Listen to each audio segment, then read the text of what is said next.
출애굽기 3장 9절입니다. 같이 읽겠습니다. 시작. 이제 가라. 이스라엘 자손의 부르짖음이 내게 달하고 애굽 사람이 그들을 괴롭히는 학대도 내가 보았으니 이제 내가 너를 바로에게 보내어 너에게 내 백성 이스라엘 자손을 애굽에서 인도하여 내게 하리라.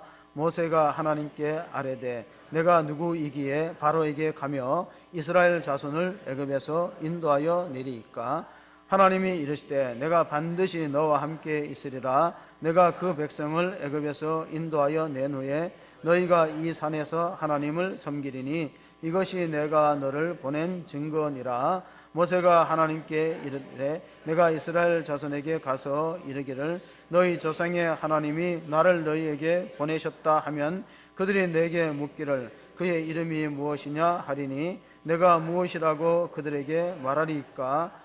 하나님이 모세에게 이르시되 나는 스스로 있는 자이니라. 또 이르시되 너는 이스라엘 자손에게 이같이 이르기를 스스로 있는 자가 나를 너희에게 보내셨다 하라. 아멘. 옛날 인도에서는 제수가 탈옥하면은 큰 코끼리에게 짓밟혀 죽이게 하는 그런 제도가 있었습니다. 어느 날 사형수 한 사람이 감옥에 갇혀 있는데 어차피 이대로 있어도 죽을 판이니까 살 길을 찾아갖고 탈옥을 시도했습니다. 그런데 얼마 못 가서 발각이 됐어요. 커다란 코끼리가 추격해 오는데 도망 다닙니다. 계속해서 도망가다가 광야 사막길에서 피할 곳이 없으니까 주변을 살펴서 우물에 뛰어듭니다. 그러면 코끼리가 자기를 해치고 밟지 못할 거란 생각에 뛰어들었는데 밑에 보니까 독사들이 우글거려요. 빈 우물에. 그러니까 발이 우물 밑바닥까지는 내려가지 못하고 나무 줄기를 잡고 중간에 매달려 있습니다. 그런 찰나에 낡은 우물 벽 속에 꿀벌들이 벌집을 만들어서 거기서 꿀이 똑똑 떨어지는데 이 제수가 입을 벌려서 꿀을 받아 먹었어요. 그러니까 조금 생기가 돌아 이제 살만해. 살 것 같아요. 나무 덩쿨을 잡고 있는데 그런데 그 우물 벽 속에서 흰지와 검은지가 나와갖고 자기가 붙들고 있는 나무 줄기를 갉아먹는 거예요. 나무 줄기가 다 갉아먹어서 떨어지면 독사가 밑에서 입을 벌리고 혀를 날름거리고 기다리고 있는데 이게 인간의 실존이라는 불경에 나오는 이야기예요. 이게 인간이에요. 우리는 죄와 사망에 빠져있는 존재예요. 누군가가 구원을 절실하게 구원을 줄 분을 필요로 하고 있어요. 여기서 흰지와 낡은지가 뭐냐면 밤낮이에요. 밤낮. 시간은 사정없이 밤낮 흘러갑니다. 흰지와 검은지가 교대하듯이 밤과 낮이 바뀌면서 우리 수명은 줄어들어요. 그럼 우리가 죽고 난 뒤에 어디가 갈 거냐 생각해 보셨나요? 사람이 살아가는 목적이 뭘까요? 우리 잠시 꿀이 주는 그 위안의 달콤함에 젖어서 생각 안 해요. 먹고 살기에 급급한데 인간의 본질적인 문제에 대해서 고민하지 않습니다. 우리는 어디로 와서 어디로 가는가? 장차 우리는 죽으면 그 영혼이 어떻게 될까에 진지한 성찰이 없습니다. 그래서 웨스트민스터 교리문답에 보면 사람이 살아가는 목적이 뭐냐? 사람이 살아가는 목적은 하나님을 영화롭게 하고 그분을 영원토록 즐거워하는 것이다. 어렵습니까? 쉽게 한번 하면은 인간의 살아가는 목적은 예배를 즐거워하는 것이다. 이렇게 줄일 수 있어요. 내 나름대로. 뭘 즐거워하는 것이라고? 예배를 즐거워하느냐, 예배를 견디려고 나오셨어요. 그러니까 예배하는 사람은 딱 두 종류, 예배 즐기기와 예배 견디기. 막 졸음이 오는데 막 눈이 감기고 막 견뎌야 돼. 오늘 또 어떻게 한 시간을 견딜까 하는 고민이 없기를 바랍니다. 예배를 즐기셔야죠. 이사야서 43장 21절 말씀을 보시면은 이 백성은 내가 나를 위하여 지었나니 나를 찬송하게 하려 함이니라. 우리 성가대가 은혜로운 찬양을 했죠. 하나님이 인생을 지은 목적이 찬송받기 위함이다. 하나님이 우리를 구원하신 목적은 뭘까요? 예배받기 위함이다. 그게 오늘 본문의 내용이에요. 하나님 우리를 창조하신 이유는 찬송받기 위한 것이고, 하나님이 저와 여러분을 구원하신 이유는 뭘 받기 위해서라고요? 예배받으려고 구원한 거예요. 우리는 8월 15일 날 광복절 74주년 기념식을 했습니다. 여러 곳에서 경축사도 하고. 그런데 여러분 이걸 아셔야 돼요. 일제시대 36년 동안에는 창세기 다음에 레위기가 있었다는 사실. 뭐가 없어요? 출애굽기를 빼고 편찬했어요. 왜? 출애굽기를 읽으면 자유와 해방에 대한 갈망을 갖고 독립운동을 하니까 출애굽기를 읽게 하지 말자. 일제의 강교한 책략입니다. 출애굽기를 읽게 하지 말자. 출애굽기가 뭐예요? 이스라엘 민족이 이집트의 노예 종살에서 해방되는 내용이거든요. 그러니까 출애굽기는 독립정신을 고취하는 거예요. 창세기하고 바로 레위기를 찍어가지고 성경이라고 주었던 암울한 시대에 있었습니다. 모세 시대에 이스라엘 민족들도 암울한 역사를 갖고 있었는데, 출애굽기 1장 10절을 보면요, 모세를 지배했던 시대에, 이스라엘이 압제를 당할 시대에 바로 왕은 이런 계략을 썼어요. 자, 우리가 그들에게 대하여 지혜롭게 하자. 두렵건대 그들이 더 많게 되면 전쟁이 일어날 때 우리 대적과 합하여 우리와 싸우고 이 땅에서 나갈까 하노라 하고, 바로 왕이, 이집트를 통치했던 바로 왕이 생각할 때 이 이스라엘 민족이 강성해지면 반드시 앞으로 애굽과 다른 나라가 전쟁 붙으면 우리 편에 안 설 거다. 그래서 적군 편에 서갖고 우리를 공격하고 탈출하고 도망가면 어떻게 할 거냐. 그러면 이스라엘 민족이 번성하지 못하도록 해야 되겠다 정책을 세웁니다. 그 첫 번째가 뭐냐면 노동의 강도를 더하는 겁니다. 그전에는 벽돌을 찍을 때, 비동과 라암셋 국고성을 건설할 때 집과 벽돌을 같이 찍게, 흙과 집을 같이 줬어요. 그런데 이제 수량을 똑같이 하고 짚을 주지 말아요. 지금 우리가 한일 간의 무역에 원자재가 없으면 어렵잖아요. 그러니까 짚을 안 주고 숫자는 똑같이 찍어내라는 거예요. 그러면 노동의 강도가 훨씬 심하니까 생육하고 번성할 수 있겠습니까? 집에 와서 쓰러져 자라는 거예요. 죽도록 일하고. 그런데도 점점 이스라엘 민족이 강성해지니까 두 번째는 뭐냐, 히브리 산파들을 불러갖고 사내 아이가 태어나면 어떻게 하라고요? 죽여라. 예수님이 태어났을 때 2살 난 이하의 아이를 다 죽이는 그런 참혹한 일들이 있었던 것처럼 구약시대에도 사내 아이가 나면 다 죽이라. 시브라와 부하라는 산파가 믿음이 좋아요. 어떻게 생명을 죽입니까? 그래서 변명을 하죠. 히브리 여인들은 몸이 건강해갖고 우리가 애 낳을 때 애 받으러 가면 하마 벌써 낳았어요. 못 죽여요. 그러면 나일강에 갖다 버려라. 나일강에 갖다 버려야 돼요. 사내 아이가 태어나면 어떻게 하라고? 나일강에 갖다 버리는 거예요. 그러면 생각해 보십시오. 여자아이들은 살려두고 남자아이들은 다 태어나면 나일강에 갖다 버리면 앞으로 인구가 늘까요? 줄을까요? 당연히 줄어요. 여자 혼자서는 해볼 방법이 없어요. 근데 여자는 왜 살려두나? 여자는 쓰거든요. 뭐 청소하는데, 노동하는데 쓰거든. 그리고 애굽의 남자들이 데리고 후처로도 쓰고 하니까 여자는 살려두는 거예요. 이런 시대에 모세가 태어났어요. 그러니까 모세 부모님이 이제 나일강에 갖다 버려야 되는데, 석 달을 숨겨서 키웠는데 이제 애 울음소리가 커지니까 들키면은, 옛날에 들키면은 삼족을 멸하는 시대. 어떻게 하겠어요? 갈대 상자에다 역청을 칠해갖고 나일강에 띄웠어요. 그게 출애굽기의 발단입니다. 갈대 상자. 요즘에 우리 젊은이들이 많이 부르는 어머니 요괴벳의 노래입니다. 너의 삶의 참주인, 너의 참부모이신 하나님 그 손에 너의 삶을 맡긴다. 갈대 상자에다가 아기를 담아서 띄웠는데 하필이면 그때 누가 목욕하러 나와요? 바로 왕의 공주 딸이 목욕하러 나와요. 딸은 이 아이가 히브리 아이인 걸 알아요. 왜? 이거 버리기 아까워서 띄웠거나. 갈대 상자를 열어보니까 하나님께서 그 공주에다 뭘 줬냐면 모성애를 줬어요. 이게 신비한 거죠. 죽이기, 그냥 눌러버리면 악어밥이 되는데, 국밥을 하기가 자기가 키우는데 처녀가 젖을 먹일 수 없잖아요. 그때 마침 모세의 누이 미리암이 발견되어서 유모를 구해오라. 그러니까 이제 내가 좋은 유모가 있다고. 그래서 모세의 어머니 요게벳을 소개시켰잖아요. 요게벳의 그 아이를 맡아서 젖을 먹이고 월급을 받았어. 자기 자식 젖 먹이고 월급 받은 여자는 요게벳밖에 없어요. 왜? 모르니까. 그런데 이제 어느 정도 키고 젖을 뗀 다음에 애굽의 왕궁으로 돌아가서 왕자로 성장합니다. D.L. 무디라는 부흥사는 모세의 생애를 3등분 했어요.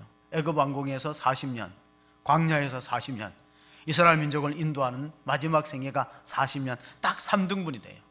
여러분도 인생의 3등분이 될 수 있으려면 몇 살까지 사셔야 돼요? 120살까지 사시기를 바랍니다.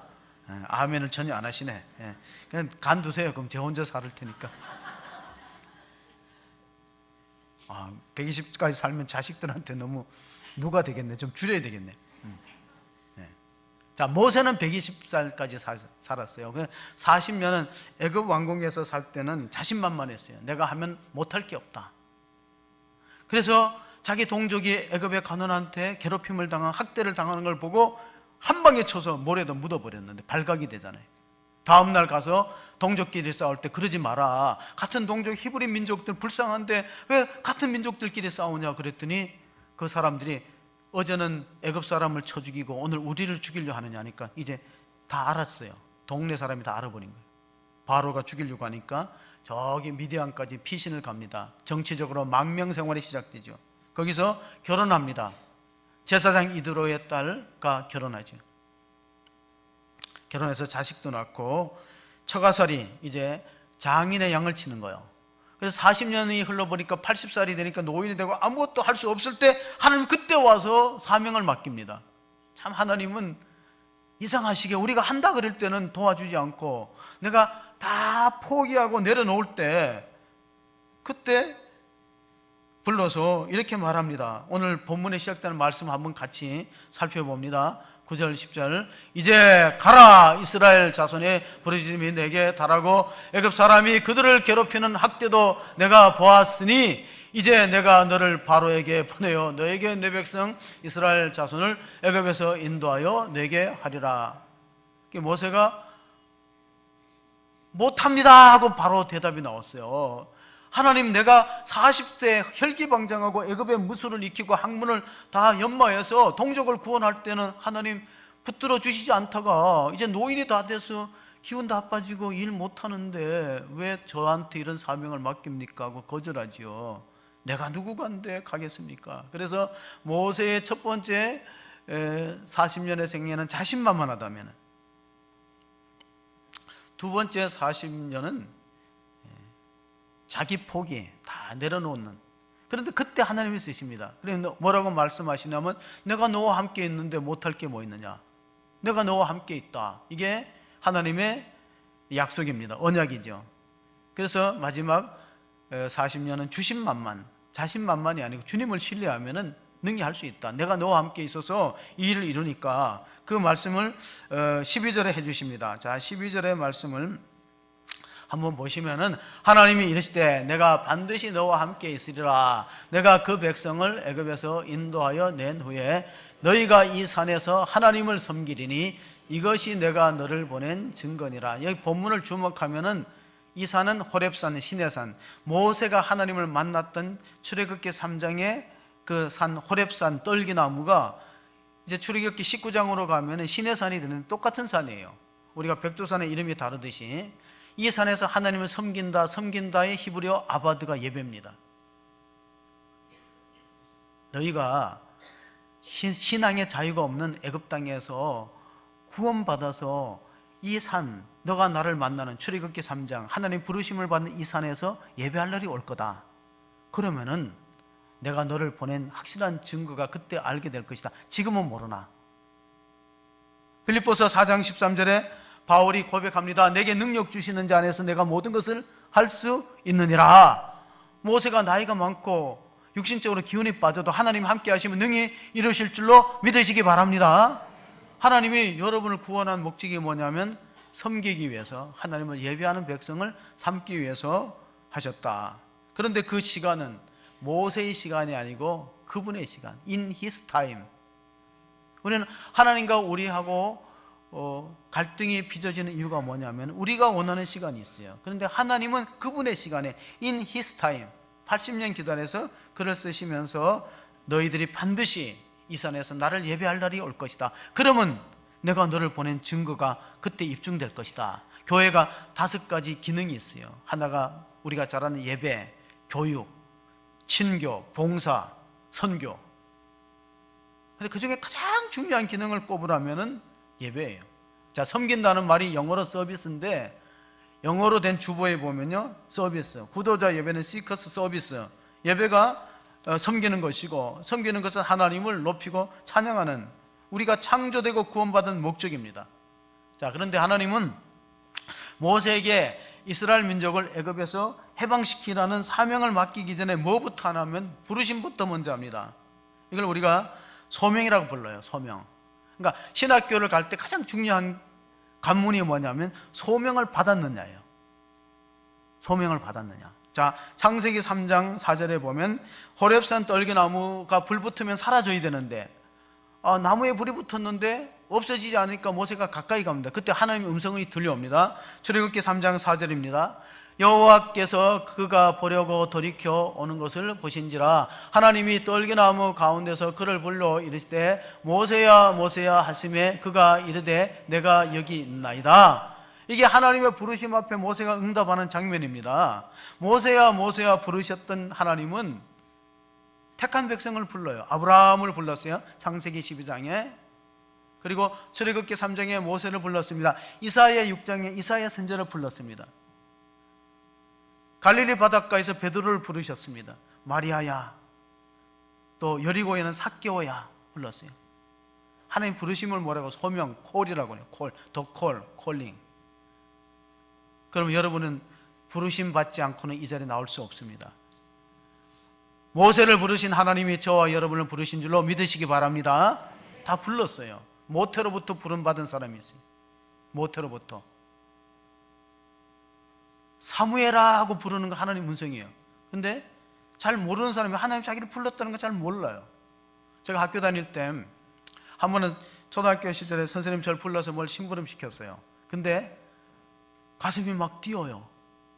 왜? 학생들이 7, 80명이 되는데 왜 날 불렀을까? 그리고 심부름을 시켜서 교무실에 가서 뭘 가져오라 그러니까 아주 열심히 쫓아가서 가져오면서 자랑스러웠어요. 많은 학생들 가운데 왜 나를 불렀을까? 많은 사람들 가운데 여러분을 불러서 예배를 왜 받으시기를 원하는가? 한번 여러분 스스로 질문해 보세요. 왜 수많은 사람들 가운데 나를 불렀을까? 부르심을 받지 않고는 이 자리에 설 수 없습니다.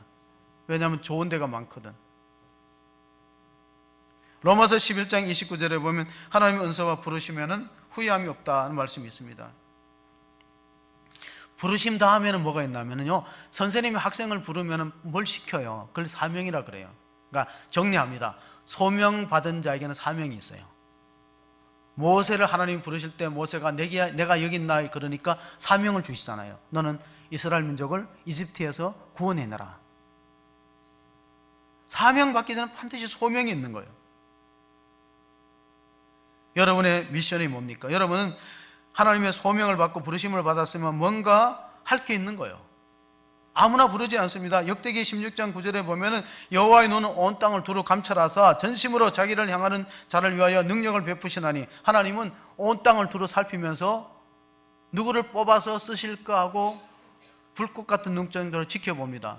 마치 축구 감독이 한국 국가대표 선수를 뽑기 위해서는요, 대학팀에도 가보고 실업팀에도 가보고 프로 하는 데도 가봐요.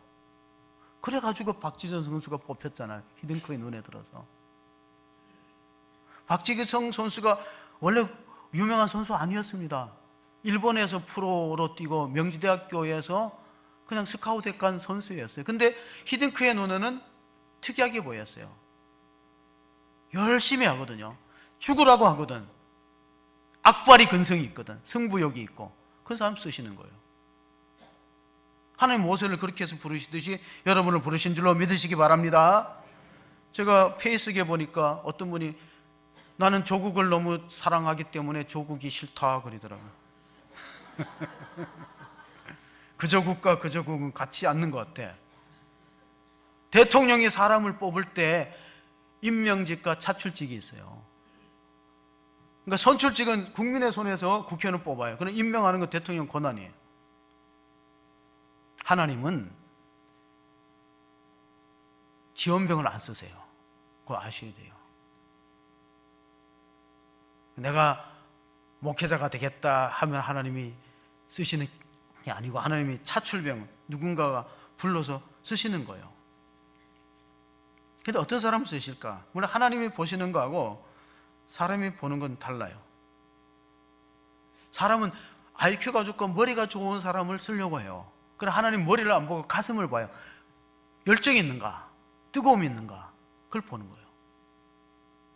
그러니까 하나님에서 어떤 사람들의 특징이 되게 가슴에 불이 있어요. 열정이 있어요. 뭘 시키면 열심히 하는 사람을 쓰시지, 그냥 계산하고 머리가 좋아서 계산하고 이런 사람은 안 쓰셨어요. 고린도전서 1장을 보세요. 하나님 부르심을 보라. 지혜 있는 자가 많지 않고 문벌 스펙 좋고 집안 좋은 사람 많지 않다. 하나님이 없는 자를 택하여서 있는 자를 부끄러워하게 하고 어리석은 자를, 지혜 없는 자를 택하여서 지혜 있는 자 부끄럽게 한다. 하나님이 조금 부족한 사람을 쓰니까 저 같은 사람도 주의를 하는 거예요. 똑똑한 사람만 쓰고 키 큰 사람만 쓰면 안 되겠죠. 키가 미달이에요, 미달. 미달 되는 게 한두 가지가 아니에요. 열심히 있는 사람 쓰죠. 예배가 왜 중요하냐면요, 지각 결석하는 사람이 성적 좋기를 바라는 거하고 예배를 자꾸 결석하고 지각하는 사람이 믿음 좋기를 바라는 것하고는 비슷해요. 예배 좀 빨리 오고, 제가 조금 이제 후반에 설명드리는데, 아프리카에는요, 기독교를 피파할 때 사람들이 서로 인사했어요. 어떻게 인사했냐면 이렇게 인사했어요. 당신의 풀밭은 여전히 푸릅니까? 이 말이 왜 나오게 되냐면, 아프리카에서 기독교를 탄압할 때 공공 건물 장소에서 모이면 잡혀서 고문당하거나 죽어요. 그러니까 그 아프리카의 그 정글에 숲을 많은 데 가갖고 장소를 정해놓고 자기네끼리 예배 드리는 거예요. 그러니까 서로 인사가 뭐냐면 당신의 풀밭은 여전히 푸릅니까? 이 말은 지금과 같은 박해 속에서도 예배를 사모하고 예배 자리에 오시겠습니까? 질문이에요. 그럼 여러분도 정말 한번 우리가 물어봐야 돼요. 당신의 풀밭은 여전히 푸릅니까? 풀밭이 시들어갖고 예배를 빠지고 듬성듬성 드리고 그러는지, 당신의 풀밭은 여전히 푸릅니까? 옆 사람한테 집사님의 풀밭은 여전히 푸릅니까? 한번 질문해 보세요. 장로님의 풀밭, 권사님의 풀밭은 여전히 푸릅니까? 왜냐하면 박해 속에서 죽음의 위협을 무릅쓰고 나는 풀밭에 예배 초소를 사모하는 사람들이 서로 그렇게 인사를 나누었다는 겁니다.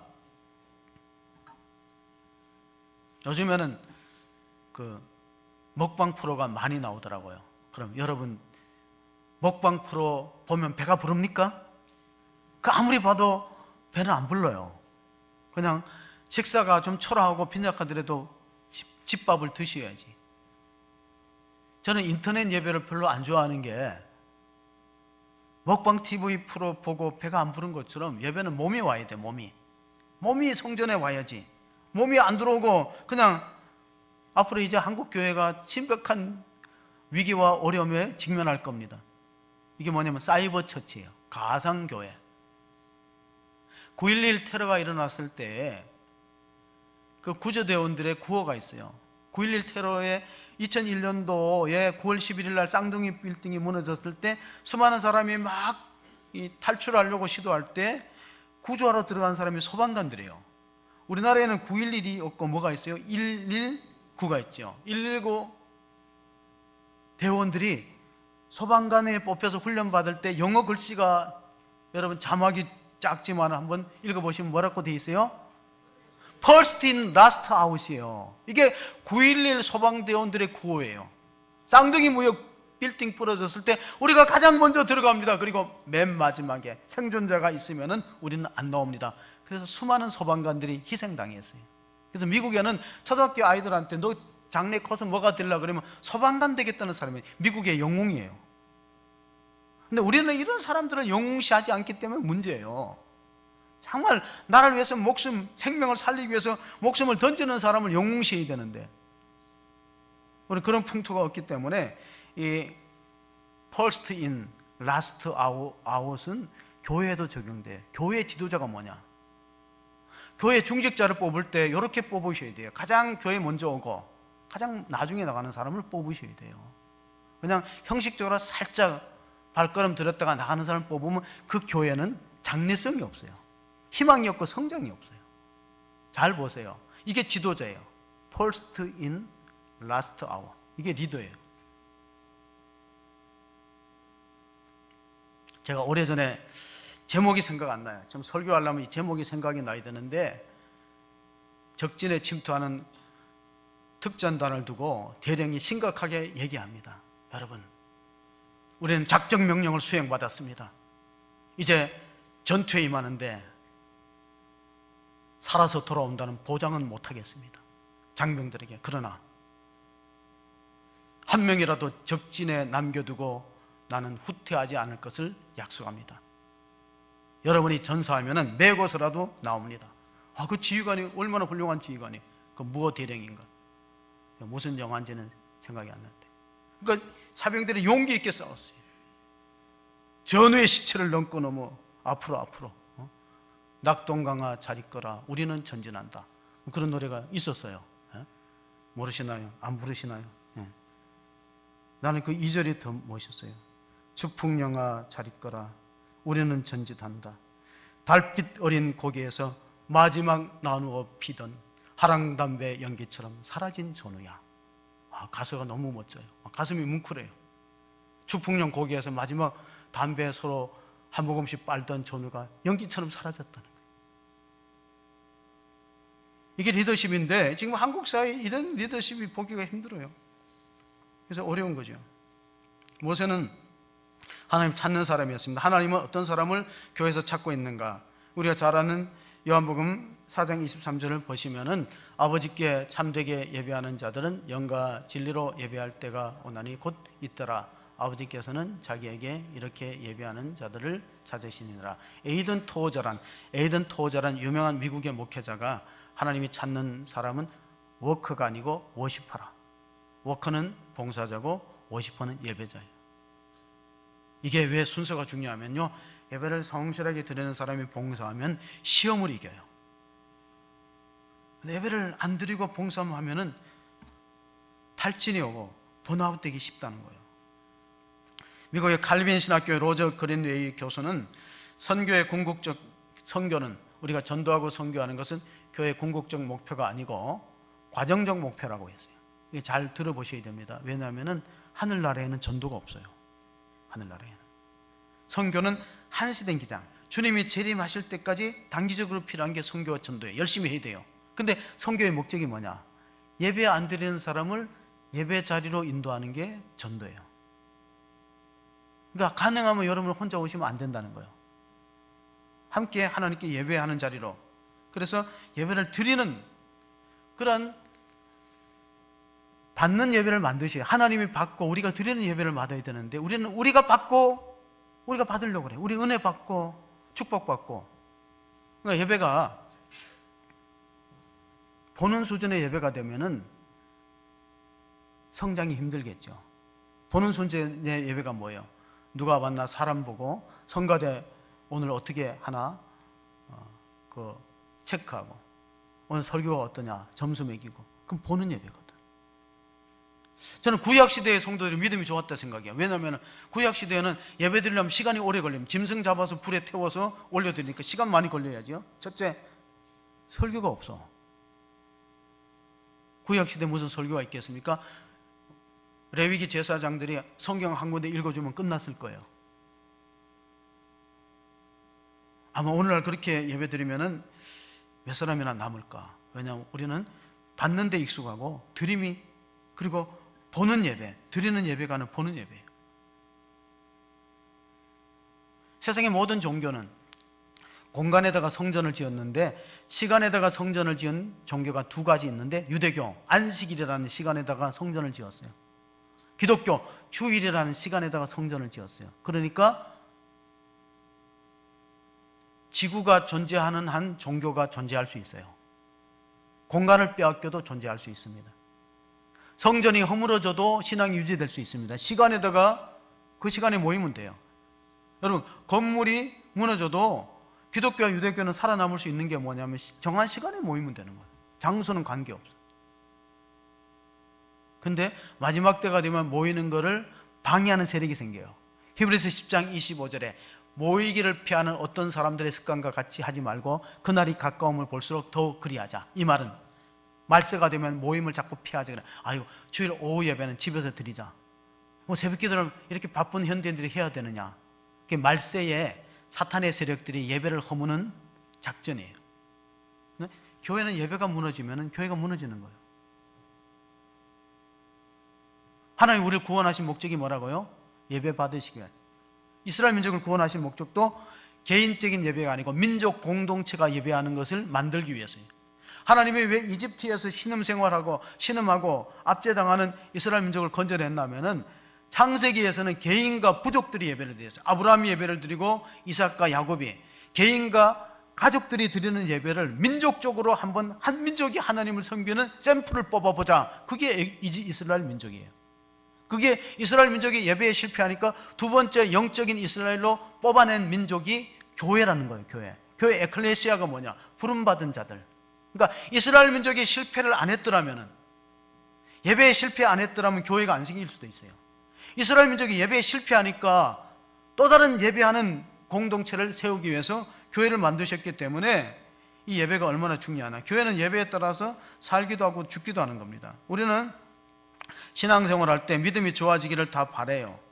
그럼 어떤 사람이 믿음이 좋은가? 누가복음 17장에 제자들이, 사도들이 예수님한테 믿음을 좋게 해달라고 요청을 합니다.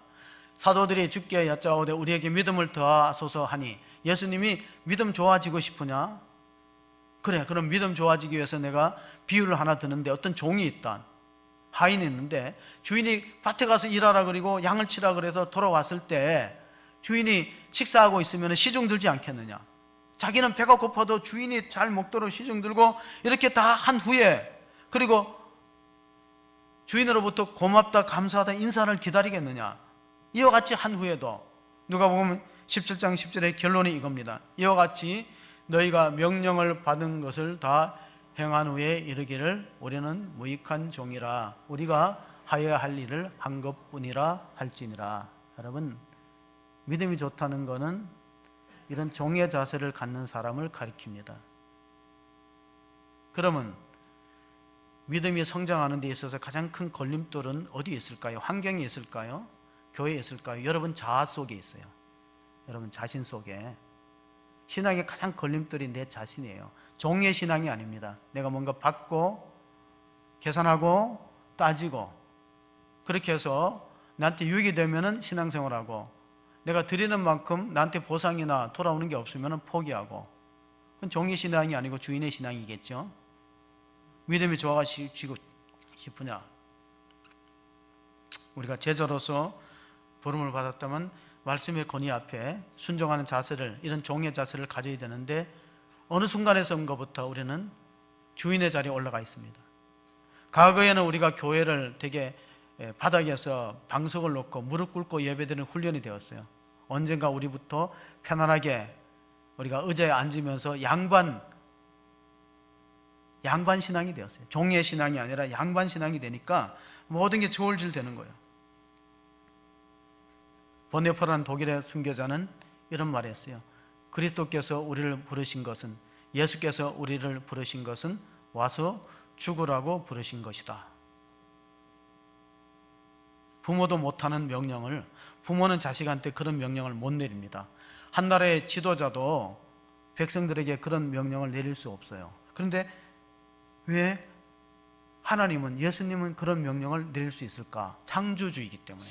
생명을 지으신 분이고 생명을 구원할 능력을 가진 분이기 때문에 우리가 13절, 14절에 그 하나님의 권위를 한번 다시 읽어보겠습니다. 출애굽기 13장 13절 14절입니다.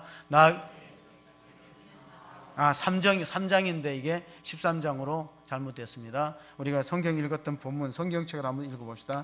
출애굽기 3장 13절, 모세가 하나님께 아뢰되 내가 이스라엘 자손에게 가서 이르기를 너희의 조상의 하나님이 나를 너희에게 보내셨다 하면 그들이 내게 묻기를 그의 이름이 무엇이냐 하리니 내가 무엇이라고 그들에게 말하리까? 하나님이 모세에게 이르시되 나는 스스로 있는 자이니라. 또 이르시되 너는 이스라엘 자손에게 이같이 이르기를 스스로 있는 자가 나를 너희에게 보내셨다 하라. 자, 하나님의 권위는 어디서 나옵니까? 하나님의 권위는 창조주입니다.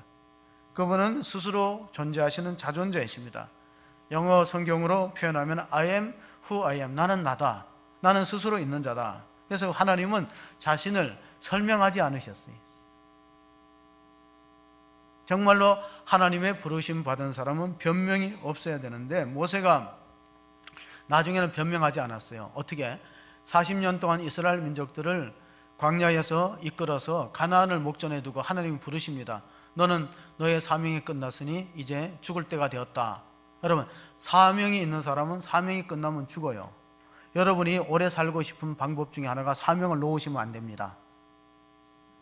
그런데 모세가 하나님께 불평할 만도 해요. 하나님, 40년 동안 고생하고 바로 눈앞에 가나안 땅을 젖과 꿀이 흐르는 약속의 땅을 두고 제가 못 들어가는 게 말이 됩니까? 성경에 그런 내용이 없어요.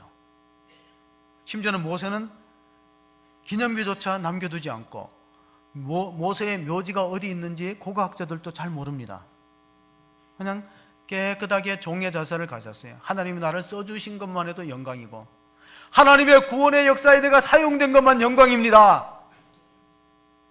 나의 존재는 지워져도 된다지만 사실은 모세는 지워지지 않습니다. 하나님의 사람 모세는 성경 5권, 창세기, 출애굽기, 레위기, 민수기, 신명기를 기록한 하나님의 사람으로 남아있기 때문에 오늘 예배에서 가장 중요한 게 뭐냐?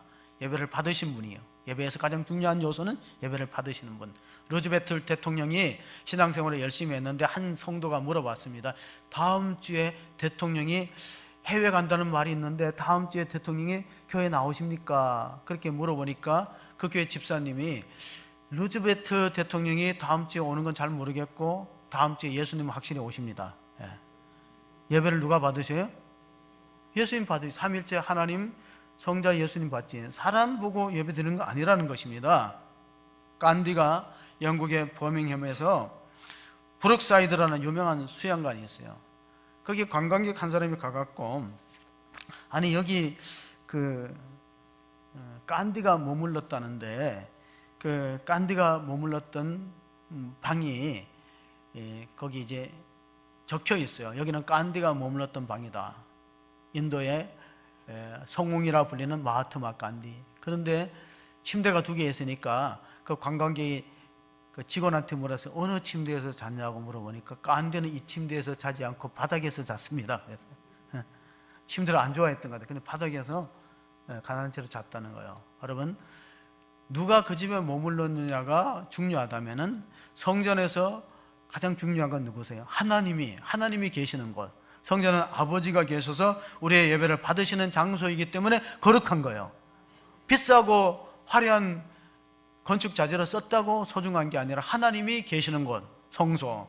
그러므로 이스라엘 민족들은 이 법궤를 소중하게 여겼어요. 여러분, 우리가 노아의 방주를, 창세기의 노아의 방주를 터베, 히브리어로 터베 아크라는 영어로 써. ARK. 근데 갈대 상자도 아크예요. 노아의 방주도 아크고 갈대 상자도 아크고 법궤도 아크예요. 더 아크 오브 커버넌트, 증거의 궤. 언약궤도 궤짝이고 갈대 상자도 궤짝이에요. 노아의 방주도 크기는 크지만 궤짝으로 지어졌어요. 그러니까 모든 교회는 크기와 관계없이 하나님이 계시면은 성전이 되는 거예요. 하나님의 교회가 되는 거예요. 크기는 관계없어요. 한 사람이 들어가는 갈대 상자, 그 다음에 노아의 방주, 커다란 노아의 방주, 그리고 법궤. 근데 똑같이 영어 단어로 ARK, 아크란 단어를 써요. 교회를 가리켜서 구원의 방주라고 부르는 이유도 바로 거기에 있습니다. 예수님의 보혈이 흘러서 이스라엘 민족들이 출애굽하게 됩니다. 출애굽기 12장 13절을 한번 읽어보시겠습니다. 내가 애굽 땅을 칠 때 그 피가 너희가 사는 집에 있어서 너희를 위하여 표적이 될지라. 내가 피를 볼 때 너희를 넘어가리니 재앙이 너희에게 내려 멸하지 아니하리라. 그 집에 사는 사람들이 얼마나 도덕적으로 윤리적으로 착하고 선하냐가 기준이 아니었어요. 어린 양의 피가 있느냐, 문설주와 임방의 피가 있느냐. 피를 볼 때 죽음의 천사가 넘어가고 장자의 죽음을 면했습니다. 장자의 죽음을 겪고 나서야 바로왕이 항복합니다. 10가지 재앙, 9가지 재앙 속에서는 바로의 마음이 강팍해져서 이스라엘 민족을 풀어주지 않았어요. 끝까지 붙들고 있으려고 노예로 부리려고 했지만은 자기 아들이 죽었거든. 바로의 왕의 아들이 항복하는 것이죠. 인간은 이렇게 마음이 완악하고 강팍합니다. 고린도전서 5장 7절에 보면 사도 바울은 이렇게 말합니다. 너희는 누룩 없는 자인데 새 덩어리가 되기 위하여 묵은 누룩을 내버리라. 우리의 유월절 양 곧 그리스도께서 희생되셨느니라. 이 말이 왜 중요하냐면은 창세기 출애굽기에 모세의 유월절 어린 양으로 이스라엘 민족이 구원받은 것처럼 우리는 유월절 어린 양 대신 예수의 피로 구원받은 걸 믿으시기 바랍니다. 예수의 피가 빨라진 사람은 장차 심판을 피하고 하나님의 나라 영생에 이른다. 그래서 희생 제물이 되었다는 이 희생이 구약 제사의 중요한 표본입니다. 간디가 살아있을 때 나라를 망치는 7가지 징조라는 만국론을 얘기했어요. 여러분 들어보셨을 거예요. 노동 없는 부, 나라를 망치는 7가지 징조, 노동 없는 부, 원칙 없는 정치. 정치가 원칙과 기준이 없어요. 노동 없는 부는 무노동 무임금 원칙을 안 지키는 거예요. 양심 없는 쾌락이에요. 양심 없는 쾌락이 뭐예요? 자기의 욕망을 위해서는 양심을, 윤리를 버리고 온갖 악행을 일삼는 신문지상에 나오는 그런 모습들, 인격 없는 교육, 인성교육보다가 지성 위주로 가르치는 것, 윤리 없는 기업, 노동 없는 부는 노동자가 지켜야 된다면 윤리 없는 기업은 사업주가 지켜야 돼. 6번째, 인간성 없는 과학. 인간성 없는 과학은 대량 무기를 만들어 가지고 사람을 죽이는 무서운 재앙을 초래합니다. 마지막 7번째가 제가 얘기하려는 거예요.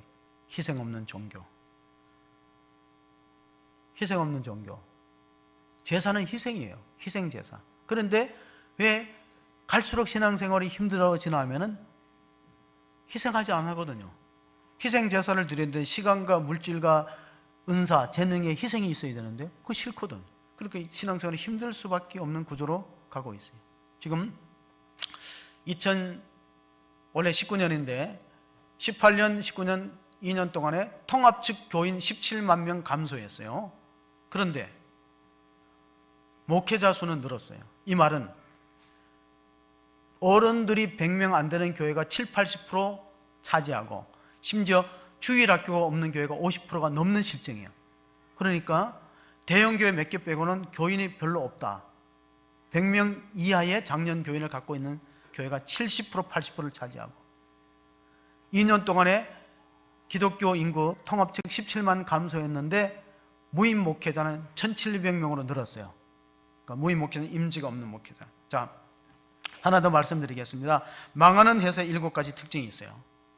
망하는 나라의 7가지 특징이 있고 망하는 회사의 7가지 특징이 있습니다. 그런데 이게 왜 말씀을 드리냐면 은행에서 대출할 때 그 판별법이 있어요. 이 회사는 대출을 해줘도 된다, 안 된다. 기업을 판별하는 7가지 기준. 첫째, 화장실이 지저분하다. 둘째, 깨진 유리창을 방치한다. 셋째, 직원들이 불친절하다. 넷째, 상하 위계 질서가 없다. 그 회사는. 다섯째, 회의 시간이 길다. 회의를 오래 해요. 비생산적인. 임원 교체가 빈번하다. 6번째. 7번째, 낯선 사람의 출입이 잦고 회사의 사장이 무속인을 의지한다. 이렇게 되면 그런 회사에는 돈을 빌려주면 안 된다. 은행에서 기준입니다. 교회는 예배의 생명력을 잃으면 쇠퇴되게 돼 있어요. 그러니까 예배가 살아있는 것이 중요한데 예배가 살려면 가장 중요한 것은 목사예요. 근데 두 번째 중요한 것은 예배위원이에요. 안내위원, 성가대 찬양팀, 예배위원이거든요. 근데 예배위원은 자리를 잘 지켜야 돼요.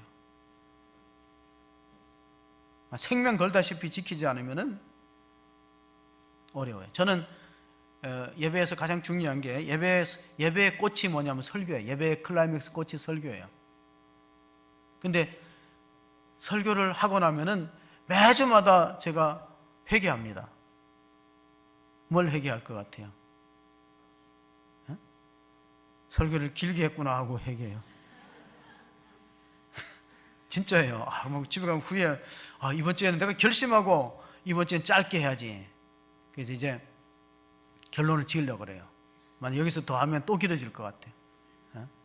제가 늘 후회한다니까요. 왜 설교를 길게 했을까? 설교를 길게 하는 교회가 부흥되는데 일산의 베델교회 있어요. 일산 베델교회는 10,000명이 넘죠. 박강성 목사 설교를 1시간 가까이 해요. 그러니까 부흥하고 길게 하는 거는 그래도 괜찮은데 부흥도 안 하면서 길게 하니까 성도들한테 미안하죠. 그래서 내가 늘 회개하는 거예요. 좀 빨리 보내드려야 되겠다. 베드로가 설교할 때는요 3,000명이 회개했는데 스데반이 설교할 때는 돌멩이가 3,000개 날아왔어요. 왜냐하면 스데반 설교가 굉장히 길어요. 길게 듣다가 막 돌멩이 던진 것 같아요. 그래서 저는 자 이제 마무리하겠습니다. 어떻게 마무리해야 되느냐 결론입니다. 출애굽기에 보면은 십계명을 받잖아요. 그러니까 이스라엘 민족들이 불가능한 일을 하나님이 모세를 통해서 했어요. 자 모세가 이스라엘 민족을 구원하라고 가라고 했을 때 거절합니다. 내가 누구간데 가겠습니까? 왜 그랬냐면은 모세가 그때 바로에게로 가면은 바로 죽습니다. 모세가 하나님 없이 제가 모세가 하나님 없이 바로에게 가면 뭐 한다고 바로 죽어요. 왜냐면 지명수배자거든요. 모세는 지명수배자예요. 사람을 죽였기 때문에 모세를 잡아 죽이라 그러니까 그냥 가면 바로 죽는데 모세가 그냥 가지 않고 누구와 함께 갔으니까 하나님과 함께 가니까 바로가 못 죽이는 거예요. 그러니까 이상하게 그 사람을 죽이려고 하면 그 사람 뒤에 뭐가 있는 것 같아. 못 죽이는 거죠. 그 영적 권위입니다. 그래서 결국은 이스라엘 민족을 구원해내서 시내산에 섰어요. 처음에 창세기 3장에 약속했던 산에 섰습니다. 그리고 십계명을 주는데 20장 2절 3절을 읽어보겠습니다. 20장 23절 나는 너를 애굽 땅 종되었던 집에서 인도하여 낸 내 하나님 여호와니라. 너는 나 외에 다른 신들을 내게 두지 말지니라. 자, 하나님이 이스라엘 민족을 이집트의 압제에서 구원한 목적은 예배받으려고 구원한 거예요. 여러분을 우리가 심판받고 죄와 사망에서 지옥 가는 데서 구원한 이유가 뭐라고? 예배 받으려고 하는 거예요. 예배를 안 드리면은 우리가 하나님께 빚진 사람이 되는 겁니다. 이스라엘 민족들이 가나안 땅에 가서 땅을 다 분배했을 때 출애굽 2세대들이 예배를 잘 안 드리니까 여호수아가 안타까운 마음에서 유언을 남깁니다. 그 유언을 읽고 이제 말씀을 마치려고 하는데 그 유언이 뭐냐? 여러분 여호수아서 24장 15절에 보면 여호수아의 마지막 설교인데 유언입니다. 야, 이대로 가다가는 우리 후대가 희망이 없겠구나. 우리 선대들은 하나님을 두려워하고 하나님의 구원의 역사를 체험했어요. 우리를 강대국에서 빼서 구원해 줬는데 그런데 이제 후대에 갈수록 하나님께 예배를 안 드려요. 하나님 은혜를 잊어버리고 망각했으니까 마지막으로 남기는 말씀이 여호수아서 24장 15절에 너희들이 여호와를 섬기는 것이 좋지 않거든 어떤 신이든지 아모리 족속의 신이든지 아니면 가나안의 신이든지 너희 섬길가를 택하라. 나와 내 집은 누구를 섬기겠다? 오직 여호와만 섬기겠다. 이게 여호수아의 마지막 유언이라면은 우리도 한번 결단해 볼 필요가 있습니다. 주일 예배의 성패는 삶의 변화에서 드러납니다. 예배를 잘 드렸느냐, 우리의 삶이 얼마나 바뀌어지고 변화되는가, 또 예배를 정말로 제대로 드리면 민족이 치유받습니다. 로마서 12장 1절을 보시면은 이런 말씀이 있습니다. 로마서 12장 1절 한번 보시겠습니다. 그러므로 형제들아 내가 하나님의 모든 자비하심으로 너희를 권하노니 너희 몸을 하나님이 기뻐하시는 거룩한 산 제물로 드리라. 이는 너희가 드릴 영적 예배니라. 아멘. 자, 하나님 기뻐하는 산 제물이 되는 예배는 정말 우리의 몸을 드리는 것, 우리 몸을 드리는 것, 몸을 아끼지 않고 드리는 그런 결단이 필요합니다. 제가 젊을 때 읽었던 수기 가운데 죽으면 죽으리라는 안희숙 여사의 간증문이 있는데 제가 그걸 읽고 많이 이제 눈물 흘린 기억이 있어요. 거기 보면 신사참배를 반대해서 감옥에 가서 모진 박해를 받고 사형도 당하고 그런데 우리나라의 주기철 목사님이 평양 감옥에 수감되었을 때 같은 감방에 공산주의자 한 명이 들어와서 주영아라는 이름. 서로 통성명하잖아요. 혹시 여러분 예수님의 성이 뭔지 아세요? 예수님의 성? 예수님의 성이 주시잖아요. 주예수. 예. 주예수. 예. 근데 둘이 통성명하니까 한 사람은 주기철 목사님이고 한 사람은 주영아라는 공산주의자인데, 이 사람은 모스크바 대학을 나왔어요. 일제시대에 모스크바 대학 철저한 공산주의자예요. 그래서 서로 통성명 한 감옥에 생활했는데, 일제에서 아주 두 사람을, 사상이 완전 다른 사람을 한 감옥에도 넣었어요. 서로 친해져 갖고 나중에 헤어질 때 이렇게 말했어요. 주영아가 나이가 어립니다. 공산주의자가. 형님 내가 진짜 형님 만났으면은 예수 믿고 철저한 예수장이가 됐을 거예요. 그랬더니 주기철 목사님은 아닐세, 내가 예수님 만나기 전에 자네 만났으면 나도 철저한 공산주의가 되었네. 그랬더니 주영아가 이렇게 말합니다. 나는 공산당 이념을 위해서, 자유와 평등을 위해서 일생 싸웁니다. 공산당 혁명을 이루기 위해서 내 생명을 바치지만은 예수 믿는 사람하고 차이가 있습니다. 우리는 죽을 때 불안합니다. 당과 인면을 위해서 이 목숨 바친다고 하지만 막상 죽을 때 두렵고 떨립니다. 그런데 예수 믿는 사람들 보면 얼굴이 환해요. 순교할 때 막 광채가 일어나면서 얼굴이 환하니까 형님이 부럽습니다. 그게 주영아가 남긴 말이에요. 공산주의자. 형님이 부럽습니다. 부러우면 어떻게 되는 거라고요? 지는 거예요. 부러우면 지는 거예요. 공산주의는 기독교를 이길 수가 없어요. 근데 여기서 말하는 건 진짜 기독교예요. 진짜 성도를 말하는 거예요. 가짜는 안 돼요. 공산주의는 기독교를 이길 수가 없어요. 양립할 수도 없어요. 우리는 올바른 예배자가 되고, 예수꾼이라는 것은 예배꾼이에요. 예배에 목숨 거는 성도로서 하나님 앞에 영광 돌리고 쓰임받는 귀하신 삶을 살기를 주의 이름으로 축복합니다. 하나님 아버지 감사합니다. 이스라엘 백성들이 하나님 앞에 나왔지만은 정말 그들은 성전 마당만 밟을 뿐이지 마음은 딴 데가 있었습니다. 하나님, 우리가 구원받은 목적이 하나님께 예배함이 있다, 섬기는 데 있다는 사실을 기억하면서 하나님 앞에는 예배자로 세워주시고, 물질에는 청지기의 자세를 잃어버리지 않게 하시고, 이웃을 향해서는 복음 전파하는 증인이 되는 삶을 살아가는 귀하고 복된 성도가 다 되게 하여 주시옵소서. 마지막 때 나라를 위해서, 또 그리스도의 몸된 교회를 위해서 아름답게 쓰임받는 예배자가 되기를 간절히 소원하고 우리 구주 예수 그리스도의 이름으로 기도하옵나이다. 아멘.